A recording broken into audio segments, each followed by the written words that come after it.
What happens when a senior scholar changes their mind? Well, this week I'm joined again by Dr. John Walton. We got cut off because of technical reasons in our last interview and wanted to follow up with his new book where he talks about where he has changed his mind, where he has updated his views. We're going to talk about methodology, what he thinks is most important in understanding how we understand the scripture. And we're going to talk about when he finally came over to my way of seeing things, actually not because of me at all, for completely independent reasons, to believe that the temple is probably not in creation. Anyways, lots to chew on. Stay tuned. This is the Biblical Mind Podcast, produced by the Center for Hebraic Thought. Honest 5-star reviews help others find this podcast. Visit the magazine at thebiblicalmind.org for articles and videos that explore the deep structures of Scripture.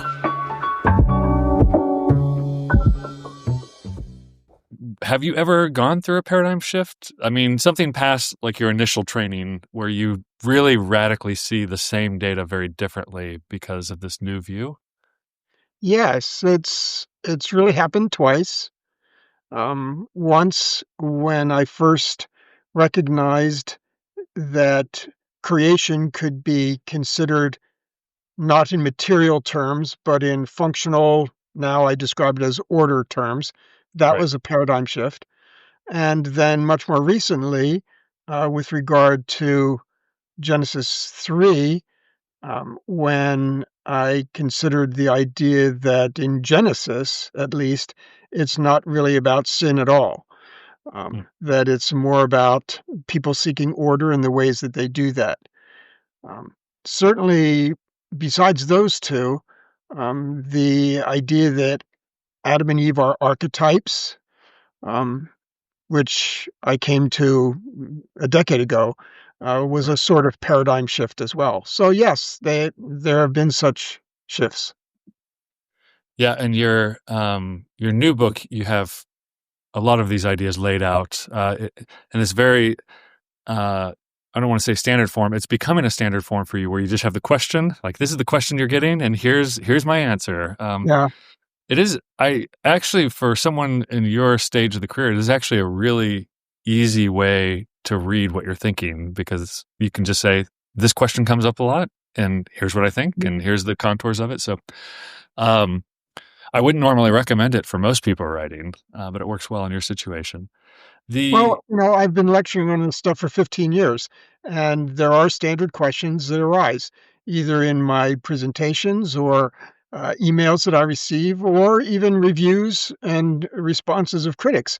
There are standard questions, and people want to know what I have to say to those. So it made sense to kind of compile them together in a book like this. And I want to get to your view on creation in the temple eventually, because that's the one that's like most meaningful to me personally. Only in it's not meaningful in the sense of, well, let's just go to it right now, actually, because I can't help myself. I have noticed a lot of people who are not biblical scholars have kind of constructed theologies out of the priesthood in the garden. Ideas of the priesthood and ideas of the temple being in the garden, like specifically the temple. And even some New Testament scholars have kind of followed suit where the Hebrew Bible scholars have gone in this direction. You, John Levinson, famously have kind of gone in this direction. To the point where when I say, I'm not quite sure the temple is there. Like I can see sanctuary and sacredness in these ideas, but I'm not quite convinced that the temple itself is there, and that might be reading it backwards or something like that. You can see the blood drain from their face because they've kind of constructed an idea of what humans are in the world based on this.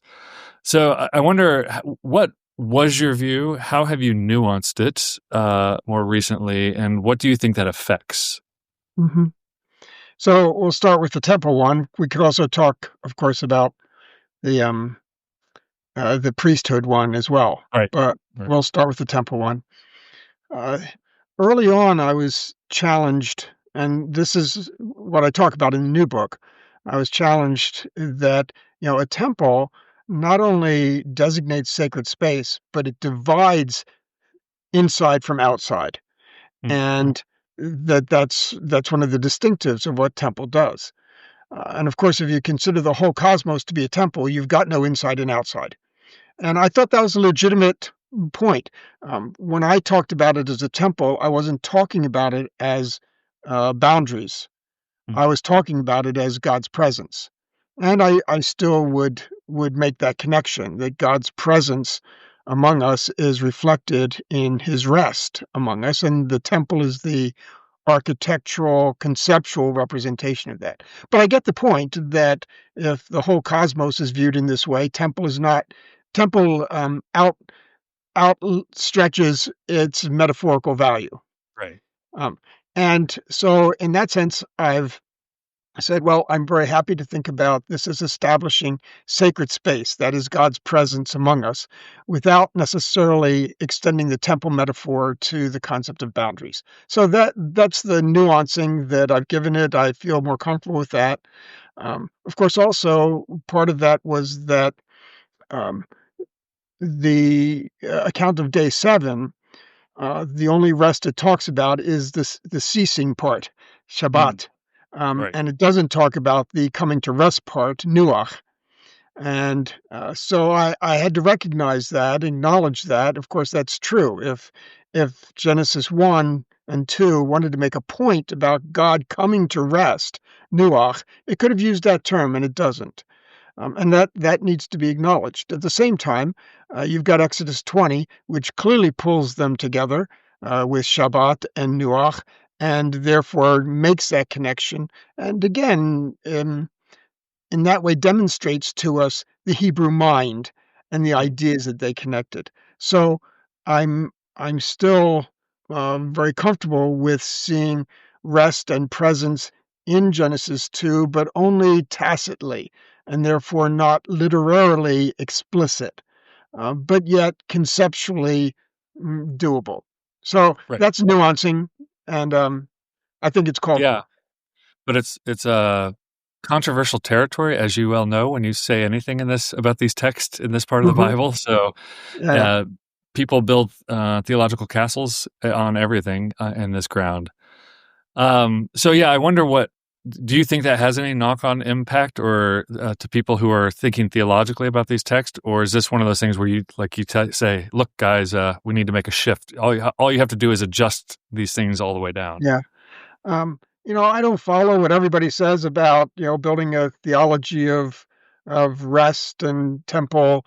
I know that it's become a popular item.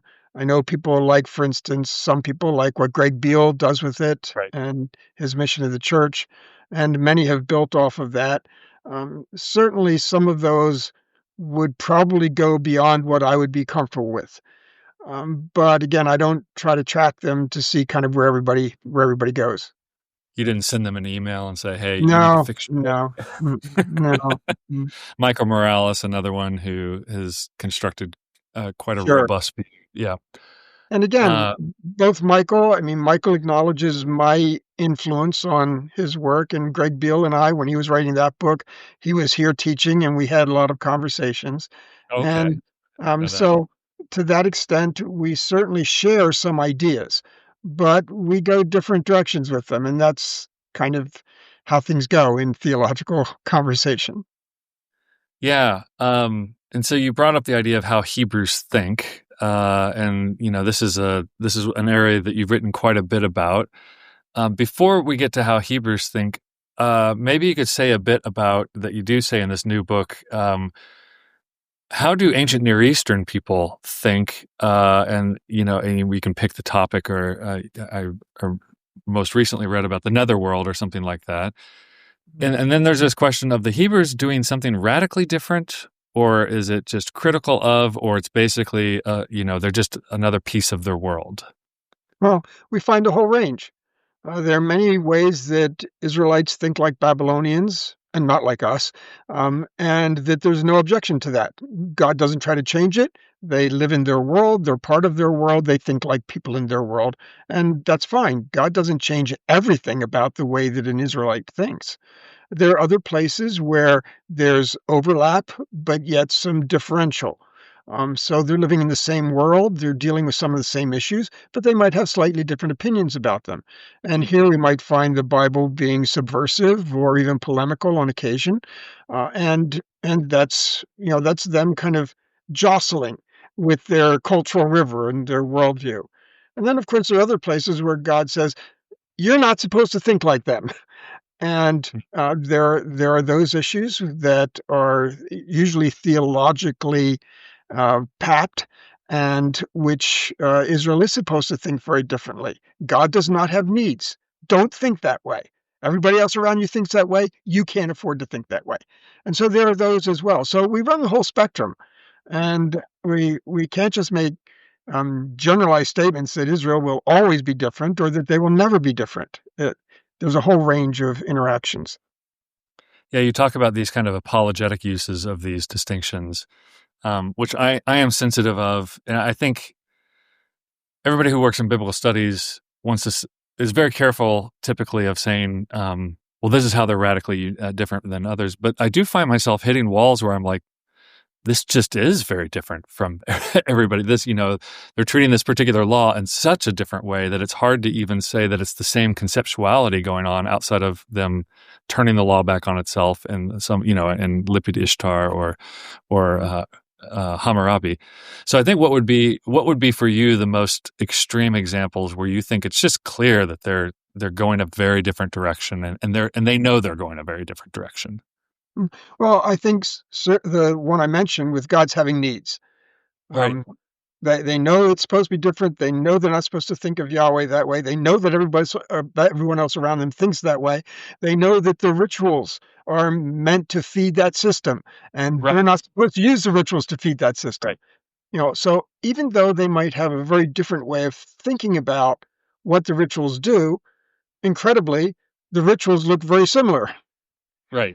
And the same thing that you mentioned with laws. It may be that we can find very clear examples where they're just turning the legal ideas on their head from what other people around them think, but they still think about law the same way that everybody else around them thinks. Yep. And so the conceptual world and yet the individual divergencies from it are all important to keep in mind. Yeah, I think that, and I mean, I'm okay. So this is now a therapy session for me. I'm working again. I'm working again on ritual and re-ritualization, as ritual anthropologists call it. And I do have this active question that actually Roy Gain has made me think quite a bit. I don't know if you know Roy, but Oh yeah, Roy's a good friend. are Israel's rituals, are they unique in the ancient world? And along this one axis is I can't find anybody else so far, and maybe you know of someone, you should tell me right now if you do, who connects this idea in order that you might know, in order that your generations might know, to a ritual, like do this ritual in order that you might know. So Passover would obviously count, even the stones, the memorial stones of Joshua. Sukkot is that do this, you shall camp in sukkahs for 7 days so that your children may know that I made you to camp in sukkahs. That does seem to be a new edge, and it also ties into what you're talking about where, like, man, all of these rituals, it's not that they're just doing food rituals, but it says it's going to be a pleasing aroma. It all sounds like you're feeding God, right? That the fire is eating up God. The table. Except for thinking alive right now on this topic is that you may know then becomes this new angle that does kind of take it out of this is not to feed God. This is so that you may understand something differently. That makes sense. No, that does. And I think that goes back to the formal relationship and the covenant that Israel and Yahweh have, which, again, as far as I know, is still unique in the ancient world. Um, God's making a covenant, a God or God's making a covenant with a group of people, formalized and built in the way that this is. There's just nothing like it. And lots of what we see, it's not because God has needs that Israel does these things. It's rather because of the relationship that exists between them. And so I think of the sacrifices as relationship building events, not Mm, need meeting events. Again, the events look very similar. Um, they do. so yeah, which is really All a very simple. it's really a risky procedure Right. to keep the ritual looking the same, but trying to give it a different meaning is Yeah. really a risky procedure. Yeah, I don't think I had thought about it along that axis before, but it really does. I mean, what you're saying, if it's true, it really does mean the conceptuality that you bring to the event actually determines something about what you're doing, Yeah, yeah. more Well, than the feeding we, event itself. we might see the same things. Various denominations all do the Eucharist or the Lord's Supper, but they have mental images that are different from one another. And for some Certainly. denominations, if you don't share their mental image, don't come forward and take the Eucharist. Um, Whereas others are a little more open to it. But that's really the same idea. The action's the same, but the mental framework is different. Yeah. So you seem to be pushing in the direction of, well, the mental, because I can imagine some people would say, and I might even be tempted to say something like, just do the ritual and then let the framework build as you go, right? Versus, I certainly would have friends and colleagues who would say, no, no, no, you don't do the ritual unless you understand what you're doing, kind of Ah, thing. well, Um, yeah. Again, in certain denominations that have closed communion, they discourage you from participating if you don't share the framework. They don't want you to participate and develop the framework. Who would ever come up with that framework? right. Oh, on their own. Yeah. Um, so thinking back then to these ideas that have been shifting in your mind. So going back to the big question of what kinds of paradigm shifts you've experienced, Mm, I wonder, what do you think makes for cognitive flexibility? I mean, especially the issue. You've written quite a few books. Everything I shouldn't say everything. A lot of what you think is out there in print. yeah. Um, and Some people would then say I don't have a filter on that. I just print everything I think. Yeah, well, I mean, so it's out there, but and you're in a position where you have a lot of influence because a lot of people have appreciated your thinking, and it's put them down certain paths. But it also, I'm thinking, okay, if there's someone in that same trajectory, they're writing a lot, they've got their ideas out there, people are starting to pay attention to them. It seems like you would still want to advocate for some cognitive flexibility. And I guess the question is, how would you coach people to say, well, not so fast, or maybe write less, or space it out, or what would be your advice? No, um, I wouldn't do things differently than what I've done. Okay, I've changed my mind on a few things, and that means things that are out there in print under my name are not always things that I think now or the way that I think now. But the point is that we're all growing and learning, and my commitment is to the evidence. mm, And if your commitment is to the evidence, you have to acknowledge that at times there will be new evidence, whether that's in actual texts or insights about the texts or questions that somebody asked that you hadn't thought to ask or new analysis of texts. There's going to be new evidence. And if your commitment is to the evidence, your commitment has to be to cognitive flexibility right. because confronted with new evidence, I'd better be willing to change my mind, else I'm really not committed to the evidence. Mm. Yeah, and so that issue of commitment to the evidence, I will just caricature something really quickly, and we can admit that it's a caricature. But I have had friends and colleagues who almost seem like they're saying something like this: unless you understand the ancient Near Eastern backgrounds of the biblical text, you don't understand the biblical text. I do not hear you making that claim. Maybe you have in the past, I don't know. But that seems to be a very common claim where I want to make some room, and I think you do as well, that the church has understood the text, but there's more to go, right? And this new evidence. So I wonder where you find yourself weighing the ancient Near Eastern background that truly does illuminate a lot of things. Now we can say they probably took this idea for granted because everybody thought this in their world. Yeah. Um, but how strong does the ancient Near Eastern background play a role in the shifting evidence versus? I know you've said a lot about what you think the text is doing and what it's not doing, but if someone comes along and says, I've never read a single page of ancient Near Eastern history. I don't know what any of this stuff is. Do I know what the text says? Ancient Near Eastern literature, culture, backgrounds is a tool like any other tool that we use. We could say, does it matter if you really know Hebrew? Well, lots of places, no, your English translation is going to do just fine. There's not a lot of controversy here, not a lot of detailed analysis of Hebrew text is going to get you. But other places, wow, it really makes a difference. You need to know what that word means. And that means you can't just, settle in on an English translation. There isn't even a legitimate English translation. And so, but again, that's case by case. And I think of ancient Near East as the same way. It's a case by case. There are many texts that you can understand perfectly well without the ancient Near East. Some of them you might understand just a little bit more if you have the ancient Near East, but it's not really going to change your interpretation. But there are those occasions where, oh yeah, this will totally revolutionize how I think about this passage. Right. And there it becomes critical. And in those passages, I would say that, yes, without the ancient Near East, people for thousands of years have misunderstood this text because they didn't have that information. But that's the rarity, but it's there. And if I read you correctly in this new book, which reflects a lot of your thinking and other books, it's the whole of Scripture that contains the message of God, it doesn't hang on any one sense. Yeah.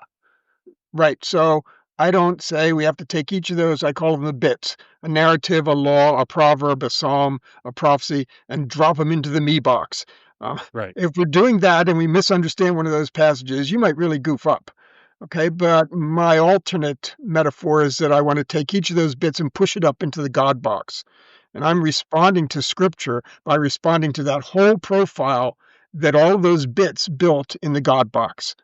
And so in that sense, again, you can, even if you don't understand some of the parts, even if you don't understand the sons of God and daughters of men and the Nephilim and all of that, your God box is still going to be largely intact from the things that are pretty transparent. And you're responding to the God box, you're participating in God's story, and those are the things that really matter. Yeah. It's a good illustration. The last question here is along the lines of, well, what exactly counts as evidence? I do not see you using a lot of literary structure in your evidence box. So like Robert Alter and Mayer Sternberg and those don't seem to feature heavily in the way you think about the text.